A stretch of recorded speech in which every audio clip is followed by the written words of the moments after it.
Mesdames, Messieurs, bonjour et bienvenue dans cette édition de 13h. Le président de la République est arrivé hier à Doha, au Qatar, pour une visite officielle de 72 heures. Ce voyage présidentiel vise à dynamiser la coopération entre nos deux pays.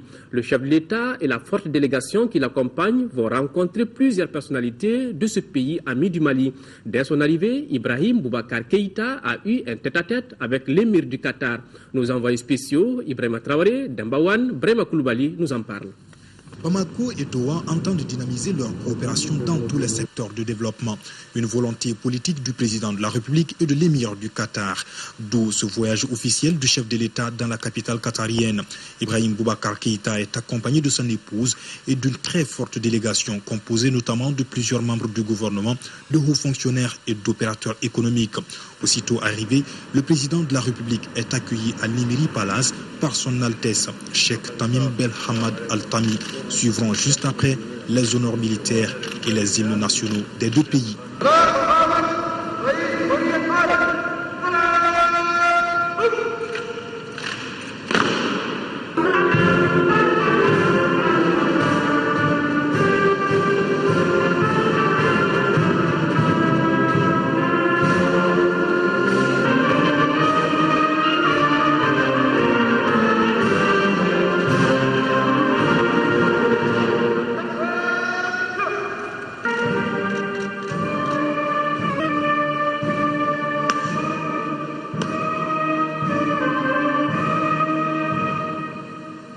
Les deux chefs d'État ont eu ensuite un entretien en tête-à-tête élargi aux délégations des deux pays. À l'issue de cette entrevue, aucune déclaration n'a été faite. Les deux dirigeants auraient échangé essentiellement sur le renforcement de la coopération bilatérale, notamment dans les volets politiques, économiques et humanitaires. Toutes ces questions seront également abordées par le président Ibrahim Boubacar Keïta, qui recevra plusieurs autres personnalités du Qatar. Dans la foulée, les ministres et les opérateurs économiques des deux pays tiendront des réunions de haut niveau pour discuter en profondeur de la concrétisation des actions à entreprendre. L'épouse du président de la République qui a du voyage à visiter Qatar Foundation. Cette structure s'occupe de l'éducation, des sciences et du développement communautaire de ce pays. Keïta Aminata Maïga, par cette visite, compte elle aussi remettre en marche la coopération entre le Mali et le Qatar. Ndei Sissoko, Idrissa Traoré, Dembawan, Brema Koulibaly sont nos envoyés spéciaux. La Fondation pour l'éducation, les sciences et le développement communautaire du Qatar est une organisation fondée en 1995 par l'émir, guidée par le principe que la plus grande ressource d'une nation est le potentiel de son peuple. La Fondation du Qatar vise à développer ce potentiel à travers l'éducation, la recherche et le bien-être de la communauté. Dirigée par son Altesse Sheikha Moussa Bint Nasser, épouse de l'émir, cette fondation s'est ouverte à l'extérieur afin de renforcer sa visibilité sur la scène internationale. Elle a notamment financé la formation de plus de 2 millions d'enfants en situation difficile dans 22 pays. Quant à sa coopération avec le Mali, elle est encore à l'état embryonnaire. Et c'est pour développer cette coopération que l'épouse du président de la République s'est rendue à la Fondation. Keïta Aminata Maïga a trouvé sur place des oreilles attentives. Il s'agissait de faire le point de la mise en œuvre des différents accords signés entre les deux parties et de les actualiser en tenant compte des réalités du pays. Car, pour Mme Keïta, dans les différents projets, il faudra tenir compte en priorité du bien-être des femmes et des enfants du Mali. La démarche a été fort bien appréciée par les responsables de la Fondation.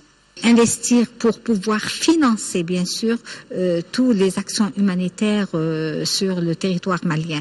Deuxième chose, on a parlé de l'éducation pour tous et il était présent avec moi, mon collègue chargé du dossier. On a parlé aussi du mouvement associatif ou bien des ONG, soit au Mali, soit au Qatar. Et puis, on a parlé des relations peut-être dans l'avenir bilatérales entre ces ONG. Et on a parlé aussi d'une rencontre avec les concernés, les ministres qui sont concernés par cette convention, pour réactiver cette convention et aussi sa mise en œuvre. Bon, l'aide de la première dame va être très précieuse parce qu'elle va renforcer et aider à ce que cette mise en œuvre sera palpable et concrète. Près de 2 millions d'euros attendent donc des nouveaux projets maliens qui pourraient intéresser la Fondation. Mais déjà, la construction des centres de fabrique de bijoux, d'un centre de préservation des manuscrits et l'appui des micro-projets en faveur des femmes sont des volets qui pourront être réalisés. Une présentation en images et en miniature a permis à l'épouse du chef de l'État d'en savoir plus sur les infrastructures de la Fondation du Qatar. Keïta Aminata Maïga a signé le livre d'or de la structure et invité ses interlocuteurs à venir au Mali. En guise d'acceptation, ils ont remis un cadeau qui symbolise le pilier de la Fondation, un arbre à plusieurs branches, comme pour marquer un nouveau départ de la coopération entre le Mali et le Qatar. Ici au Mali, retour donc place de la République. Ça y est, l'Assemblée nationale du Mali a depuis hier un nouveau président. Il s'appelle Ishaka Sidibé. Il a été élu lors d'une session extraordinaire de l'institution. Le député élu à Koulikoro place son mandat sous les signes de la consolidation de la démocratie. Mamari Kone nous parle de cette rentrée parlementaire. Ils étaient deux candidats pour l'élection au poste de président de l'Assemblée nationale. Ishaka Sidibé, député RPM élu à Koulikoro, et Oumar Marko, député Sadi élu à Kolondjiba. À l'arrivée, Ishaka Sidibé est plébiscité. Pour en arriver là, il a fallu un bureau d'âge présidé par Abdraman Niang, le doyen d'âge, avec à ses côtés les deux plus jeunes députés de l'Assemblée nationale, Amadou Cham et Youssouf Aya.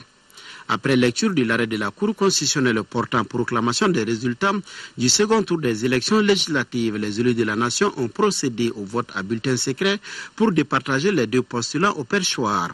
À l'issue du vote, Ishaka Sidibé obtient 115 voix contre 11 pour Oumar Mariko. On dénombre 20 bulletins blancs et un bulletin nul. Présider l'Assemblée nationale en ce moment important de l'histoire de notre pays constitue un immense honneur et surtout un redoutable challenge, dira le nouveau président de l'Assemblée nationale. Ce challenge, j'entends le relever avec vous tous, car convaincu que nous sommes tous dépositaires de la souveraineté du peuple malien. Notre peuple nous observe et nous demande un comportement honorable et digne. Notre pays, alhamdulillah, est en train de sortir d'une grave crise grâce au multiple soutien de la communauté internationale, à la bénédiction de nos ancêtres et au génie de notre peuple.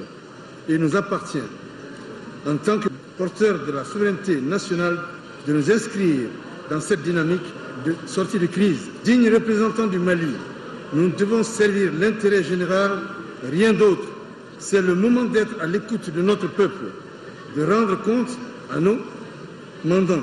Réconciliation nationale, refondation de l'État, l'Assemblée nationale entend jouer toute sa partition. Nous allons écrire ensemble une nouvelle page de l'histoire, de la longue histoire et riche histoire parlementaire de notre pays. Cette page, nous devons faire en sorte qu'elle soit écrite en lettres d'or dans l'histoire de notre Parlement. Il nous faut œuvrer sans relâche à la réconciliation entre les filles et les fils du Mali, quelle que soit leur appartenance politique, religieuse ou ethnique. Nous devons être l'Assemblée nationale de toutes les Maliennes et de tous les Maliens. Nous devons tous, à ce moment délicat de l'histoire de notre pays, apporter notre contribution à l'œuvre de refondation de notre État. Œuvre entreprise par son Excellence Ibrahim Boubacar Keïta, président de la République du Mali, homme d'État, homme de conviction, homme de défi. En tant que représentant du peuple malien, ensemble, nous veillerons à ce que notre Assemblée ne soit pas une chambre d'enregistrement. Le chef de l'État ne conçoit pas ainsi notre Parlement. Juste après l'élection du président, les élus ont constitué une commission ad hoc chargée de la relecture du règlement intérieur du Parlement. Après quoi, les regards seront tournés vers l'élection des membres du bureau de l'Assemblée nationale et la constitution des groupes et commissions parlementaires. Je vous propose de suivre maintenant le portrait croisé du Benjamin et du doyen de la 5e législature du Mali, respectivement Amadou Thiam, élu en commune 5 du district de Bamako, et Abdraman Niang, député élu à Ténenkou. Et c'est bien sûr Mohamed Ould Mamouni qui nous en parle. Voici le plus jeune député de l'histoire de l'Assemblée nationale du Mali. Il s'appelle Amadou Thiam. Il a été élu en commune 5 du district de Bamako. Né le 21 mars 1984 à Ségou, Amadou Thiam est titulaire d'un MBA Finance et d'un DESS en communication de l'École spéciale de gestion de Paris. Il est aussi titulaire d'une maîtrise en sciences de l'administration, spécialité gestion des ressources humaines, diplôme obtenu à l'École nationale d'administration du Ghana. C'est dans ce pays que Thiam a effectué ses études primaires et secondaires de 1991 à 2002. Le Benjamin des députés porte les couleurs de l'ADP Maliba à l'hémicycle. C'est un grand honneur pour moi, et également pour le Mali et pour la jeunesse, parce que ça montre que les Maliens ont commencé surtout à avoir confiance aux jeunes, et c'est le renouveau tant entendu. Les défis sont majeurs. Moi, en tant que député de la majorité présidentielle, c'est d'aider le président Ibrahim Boubacar Keïta à tenir les engagements pour lesquels il était élu. Amadou Thiam est marié et est père de 2 enfants. Il parle anglais, français et allemand. 39 ans séparent Amadou Thiam de Abderrahmane Niang, le doyen de la 5e législature du Mali. Il a 69 ans et est député de Téninkou. Cet ancien administrateur civil rompu fut membre de l'équipe de pilotage des élections démocratiques de 1992. Abderrahmane Niang a été plusieurs fois consultant pour le compte des Nations Unies. Il a occupé des postes de conseiller technique, de chef de projet d'appui au processus électoral dans plusieurs pays africains. Mais les ambitions, c'est d'accompagner le président Ibrahim Boubacar Keïta pour le Mali d'abord, pour le relèvement de l'État, de la nation, des institutions, et pour promouvoir un mieux-être, un bien-vivre de chaque Malien et chaque Malienne. Nous serons toujours à côté des jeunes pour leur préparer la montée là où nous sommes aujourd'hui. Signalons que ce sont le Benjamin et le doyen de l'hémicycle qui faisaient partie de ceux qui ont présidé la session extraordinaire de l'Assemblée nationale avant l'élection de son président. À présent, cette question, quelle est la bonne manière de porter l'écharpe? L'écharpe est cette bande aux couleurs du Mali, c'est portant d'une épaule à la hanche. Alors, à la hanche, notez qu'elle est différemment portée par les députés, les consuls nationaux, les élus locaux et les membres de la Cour constitutionnelle. Voyons tout cela avec Lamine Tchekoura Koulibaly. Faut-il porter l'écharpe sur l'épaule droite, avec la bande rouge près du cou, ou la bande verte au col, la rouge tombant alors sur l'épaule? Les 2 pratiques sont courantes, créant la confusion même dans l'esprit de certains de ceux-là qui l'arborent lors des cérémonies. La loi dit que l'écharpe repose d'abord sur l'épaule droite. Le vert est du côté du bras, l'or au milieu et le rouge vient vers le cou. On doit porter l'écharpe en considérant le cou comme étant le mât. Et donc vert, or, rouge. Mais si on porte en l'envers, ça veut dire qu'on a le drapeau guinéen. Vous prenez par exemple le drapeau français, c'est le bleu, blanc, rouge. Vous voyez bien que le bleu, c'est du côté du mât. Donc c'est le cou qui représente le mât. Il y a une querelle de col. Cette querelle porte sur le mât. D'aucuns pensent que le cou représente le mât du drapeau. Alors si on considère le cou comme étant le mât du drapeau, il est certain que le vert serait collé au cou. La Cour constitutionnelle voit le port du drapeau dans ce sens. L'Assemblée nationale également porte les mêmes écharpes, mais dans une disposition différente, en considérant comme c'était l'épaule qui est le mât du drapeau. Il s'agit maintenant de s'entendre. Il faut qu'il y ait une décision politique commune. Il appartiendra à l'autorité souveraine de prendre une décision dans ce sens. L'écharpe n'est pourtant pas le drapeau. L'écharpe, c'est une bande. Elle peut être neutre, elle peut arborer certaines couleurs, mais en réalité, ce n'est pas le drapeau. Ça, c'est l'écharpe de la Côte d'Ivoire, du président de la République. Ce n'est pas le drapeau de la Côte d'Ivoire. Notre écharpe, effectivement, c'est une bande, mais qui a à ses extrémités une couleur rouge, une petite bandelette rouge et une autre bandelette verte.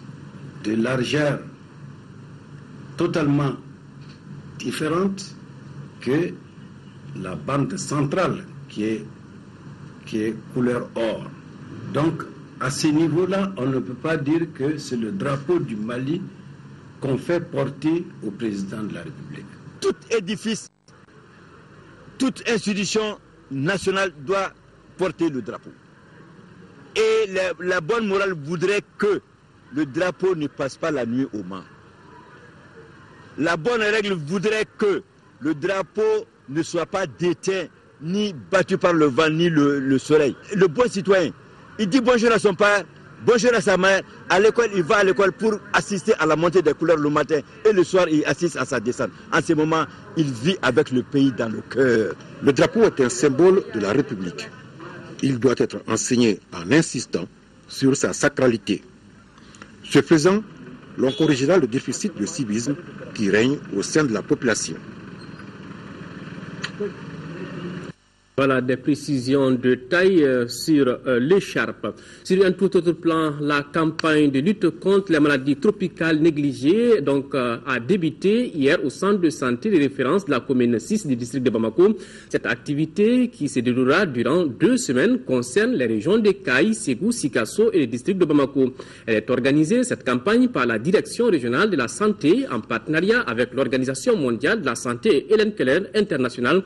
Rachel Tessougué.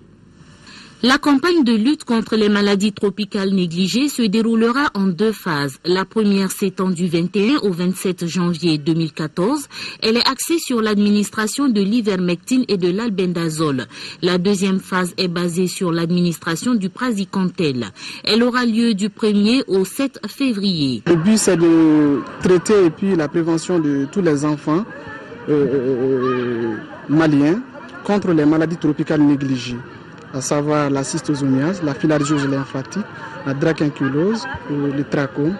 Donc ça va concerner surtout l'administration de l'ivermectine et puis de l'albendazole, des enfants de 5 ans ou plus.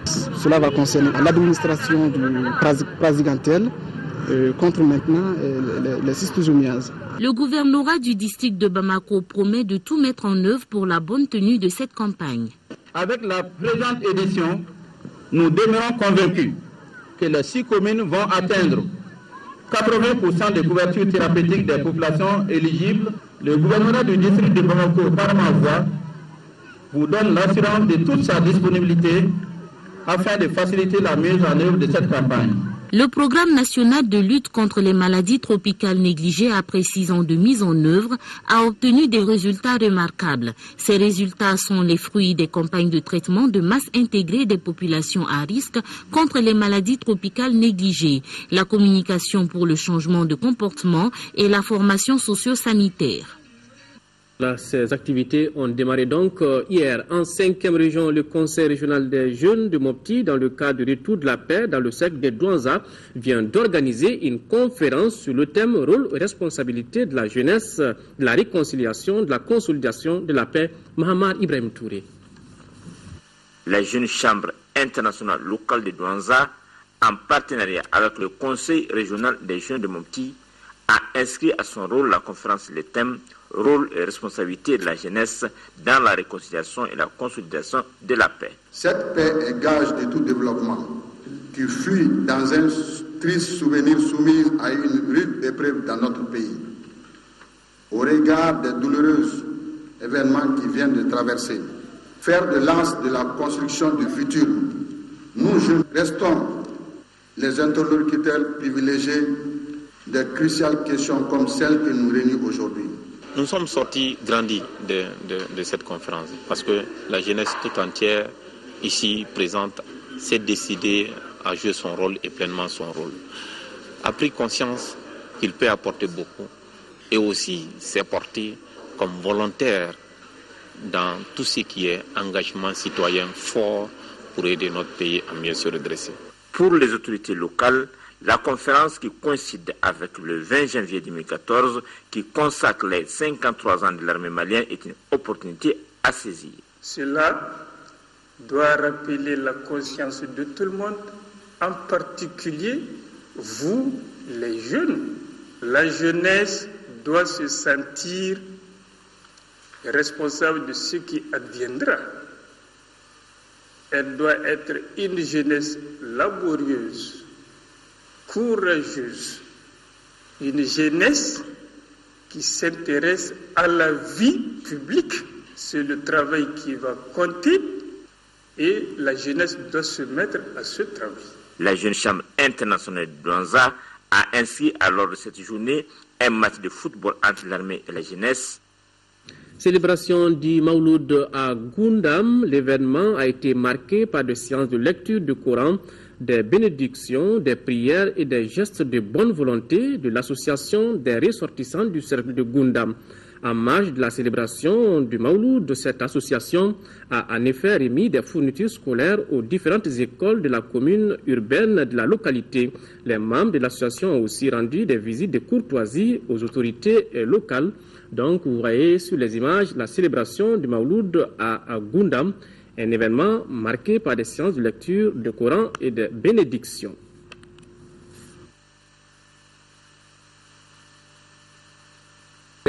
Hier après-midi, mardi, l'objectif de cette rencontre était de présenter aux journalistes ses vœux et dévoiler ses nouvelles activités professionnelles. Il a également fait un tour d'horizon de sa carrière musicale commencée à la fin des années 60. Modibo Soiré a assisté à ces points de presse. Voici son compte rendu. Nous sommes à quelques encablures du centre-ville de Bamako, jouxtant la localité de Kalabankoro. Ici, la nature est généreuse et elle borde le majestueux fleuve Djoliba. Et c'est là, sur cette île baptisée Djataland, que la mégastar internationale du Mali, Salif Keita, a invité la presse. Pas pour une partie musicale, mais pour cette traditionnelle vœu de Nouvel An à l'endroit des hommes de médias. La politesse veut que je souhaite bonne et heureuse année 2014 aux femmes et aux bélomanes, même si ceux qui ne supportent pas le Salif Keita. La rencontre se passe sur cette île, partie intégrante du riche patrimoine de Salif Keita depuis quelques années. Le temps d'une randonnée sur le fleuve et l'artiste nous lève un coin du voile sur ses activités, ses projets et ses ambitions. Je crois qu'il est temps que je prenne quand même un repos. Je dois quand même laisser la place aux jeunes générations. Ça fait 40 ans que je suis dans ce métier. Alors. Nous sommes en train de parler, le pourparler, pour que les musiciens se retrouvent dans la même association. Notre souhait, c'est d'être ensemble et lutter pour la même cause. Il a aussi mis à profit cette rencontre pour évoquer la gestion de sa fondation désormais dirigée depuis 2 mois maintenant par sa fille aînée. Et cette autre révélation, Salif Keita se lancera très bientôt dans l'agriculture et l'élevage. Un retour à la terre qui s'annonce au moment où le Mali retrouve la sérénité après la période de turbulence. Un bonheur que le crooner apprécie. Personne ne fera le Mali en dehors des Maliens. Et pour mieux le faire, il faut qu'on s'unisse, qu'on se donne la main, qu'on oublie tout ce qui s'est passé et que le Mali soit une famille plus qu'à jamais unie. Moi, en tant qu'artiste, je serais fier de jouer à Gundam, de jouer à Kidal, de jouer à Tissalit. Et j'aime le Mali dans sa diversité culturelle. En attendant d'autres retrouvailles avec la presse, le prochain cap musical de Salif Keita, cette fois-ci avec ses fans, sera le festival sur le Niger à Ségou dans quelques jours. Une conférence de presse animée mardi dernier par Salif Keita, un repos bien mérité. Voilà, c'est la fin de ce journal. Merci de l'avoir suivi. Si vous êtes à table, très bon appétit. Au revoir et qu'Allah bénisse le Mali.